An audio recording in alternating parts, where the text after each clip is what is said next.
What is up, everyone, and welcome to another edition of the Danny Show. Excuse me, sorry for the shaking. I'm your host, Dan Cody. Okay, is it stopping yet? I'm your host, Dan Cody, giving you commentary and reviews on all things wrestling. Thank you guys so much for joining. Tonight, Saturday night's main event comes to us from San Antonio, Texas. Last night, we were in Austin, Texas, where we saw Matthew McConaughey, aka the Lincoln Lawyer, in town. Fun fact, I think the Lincoln Lawyer was there because Simp19 Dominic needs a lawyer. He got himself in trouble again. Legend has it. But in any event, tonight I want to give you guys, before we get to San Antonio later on tonight, I want to give you guys a review on my top 10 favorite matches to take place from the exact same city. So let's get into it. Let's start at number 10. We will start with the Royal Rumble 2017 in the Alamo Dome. This, in my personal opinion, was actually, I know ratings don't say that, but to me, this is one of my favorite Royal Rumble year matches. And because of the star power in that match, to me, this actually was one of the heaviest Royal Rumbles if you consider all the giants that were in it, like Braun Strowman, The Big Show, Mark Henry, Brock Lesnar, and Big Cass, and The Undertaker. Yes, one of my all-time favorites was there. Roman Reigns, before he was tribal chief, entered at the last number 30. However, it would be Randy Orton who would win this amazing star-studded Royal Rumble match, last eliminating Roman Reigns. And his ally at the time, Bray Wyatt, was also in the match. God rest his soul. Speaking of Randy Orton, we go to number 9. This is Hell in a Cell 2018 with Randy Orton versus Jeff Hardy, in one of the most brutal Hell in a Cell matches of the PG era. And what was so disturbing, you can't talk about this match without talking about the very disturbing segment where Randy Orton took a screwdriver through that big hole in Jeff Hardy's ear and began twisting it in one of the most cringe, disturbing, stomach churning moments in wrestling history, or at least one of them.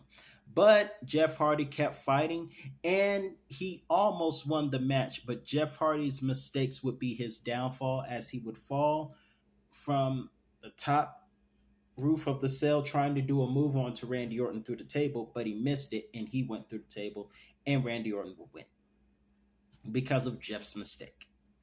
Now we go to number 8. We go to John Cena versus the late great Umaga at the Royal Rumble 2007. This was a last man standing match for the WWE Championship and a rematch from New Year's Resolution, where John Cena had defeated Umaga with a roll up, but they wanted a rematch because they couldn't keep Umaga down. Now, the challenge was to do that and do it with injured ribs. John Cena did. So John Cena found a way to win, choking Umaga out with the ring ropes. Next, we go on to the main event that night. At number 7, we have the Royal Rumble 2007. The Undertaker was there also. Fun fact, 97, Undertaker was there. 2007, The Undertaker was there. 2017, The Undertaker was there. The Undertaker doesn't miss a 7 in the Royal Rumble in San Antonio. San Antonio 2023 was the only Royal Rumble in San Antonio that The Undertaker wasn't a part of. But in this match, The Undertaker would go on to win the Royal Rumble, last eliminating Shawn Michaels, the hometown guy, who got a huge pop as it was his turn to enter the Royal Rumble. We also saw Kane chokeslam Sabu through a table, amongst other things. Next on this list, we go back to 2007. At number 6, we have Kevin Owens versus Roman Reigns for the Universal Championship. And at this time, Kevin Owens was the Raw Universal Champion. Yes, you heard me correctly. Kevin Owens was the Raw Universal Champion. Usually, when you hear Universal Champion, you think of Roman Reigns. Roman was not the champion at the time, Kevin Owens was. And they had a great match, in my personal opinion. They had a really good match that night. We saw tables break. We saw Kevin Owens go through chairs. We saw Chris Jericho locked up in a shark tank.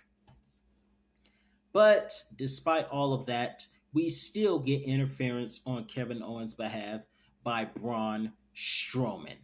And thanks to Braun Strowman, Kevin Owens won. Plus, they were building a rivalry for Braun Strowman and Roman Reigns.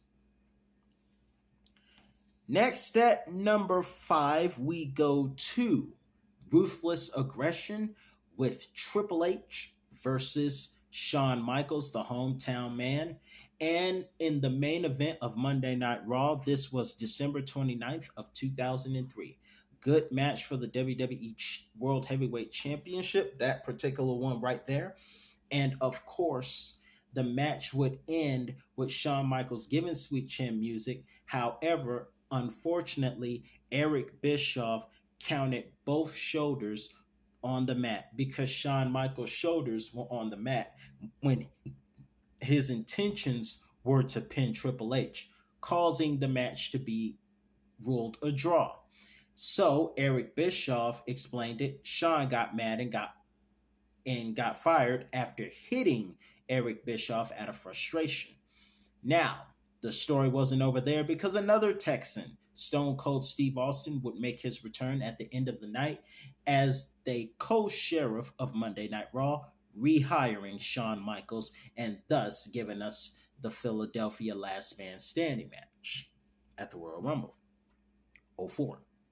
Next, we have on this list at number 4, we have I Like Dead Dad's Christian Cage versus Shelton Benjamin for the ECW Championship in TLC 2009. This was under WWE, but fun fact, both guys are now a part of AEW.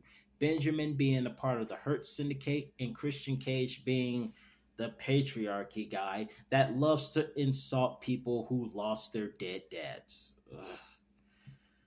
That guy gets on my nerves. Simp19 probably would love to have him as his dad. Jerk. But in any event, moving forward, at the time, Christian Cage wasn't getting on our nerves, and he was actually the face in the match. Actually, both men were baby faces in this match, if I'm not mistaken. But it was a ladder match for the ECW Championship. One of the highlights was Christian Cage going for a frog splash, putting Benjamin through a ladder, and then going to climb another ladder to win the ECW Championship, or should I say, retain the championship that he already had. At number 3, we have Robert the Glorious Bobby Roode versus Shinsuke Nakamura at NXT TakeOver San Antonio 2017, 24 hours before Royal Rumble 2017. This was the main event for the NXT Championship, and Shinsuke was the champion. However, certain moves by Shinsuke caused him to hurt his leg, and Robert Roode took advantage of that. Bobby Roode, rather. Did I mention that for whatever reason, apparently Bobby Roode is a huge Ric Flair fan? His entrance was likened to Ric Flair of many years ago, back when he used to wrestle Ricky the Dragon Steamboat for the WCW Championship, where he had women accompanying him to the ring on both sides. It was just like that. It was reminiscent of what Ric Flair did, but no one does it better than Flair. However, in this match, it was still a glorious match because despite Shinsuke fighting through one leg, you know what they say about a one-legged man in a butt-kicking contest, but it was still a good match, and it was a good match for Bobby Roode as well, and a glorious win for him to become NXT champion. Next on this list, we go to the Royal Rumble of 2023, 2 years ago. This was the night where the men's Royal Rumble. The women's Royal Rumble was good, but the men's Royal Rumble, which opened the show, was awesome as well. One of the highlights of that night was when Logan Paul, who no one likes, and Ricochet, who looks like a villainous mastermind now, is had a huge highlight as both men went flying like airplanes and having a head-on airplane collision. I believe that was the highlight of that year's Royal Rumble. Bobby Lashley was there. Brock Lesnar was there. We got a tease for Brock Lesnar versus Gunter, but thanks to Brock Lesnar's bad choices catching up to him, we won't get that match. Make good choices, people, so we can get good matches in the future, or so we can all have a better future. Make good choices. But we will never get that match. But you know what we did get? At number 30, we got the return of Cody Rhodes, who had been out with a torn pec muscle, and he would go on to win the match by last eliminating Gunter, who had went the distance starting at number 1 and going all the way to the end. Rhea Ripley did the same thing, except Rhea won that night. At number 1, we have John Cena versus AJ Styles for that WWE Championship at the Royal Rumble 2017 in a great redemption match for John Cena. Both men pulled out their best moves. We saw flying forearms. We saw 2 Styles clashes. That didn't keep John Cena down. John Cena really did live up to the term never give up, because it took Superplex, a super AA didn't get the job done. So eventually he went for one attitude adjustment and then followed up with another dose of it, a double, to win the match and win the WWE Championship, tying Ric Flair's record of 16 world championships. The only question is, will John Cena win this year's Royal Rumble? Because my money is between CM Punk and John Cena. Those are my 2 picks to win this year's Royal Rumble. So, who do you think is going to win this year's Royal Rumble? Can John Cena do it? In the meantime, let me know what your favorite San Antonio match in WWE was. I'm your host, Daniel Cody, and I will see you next time.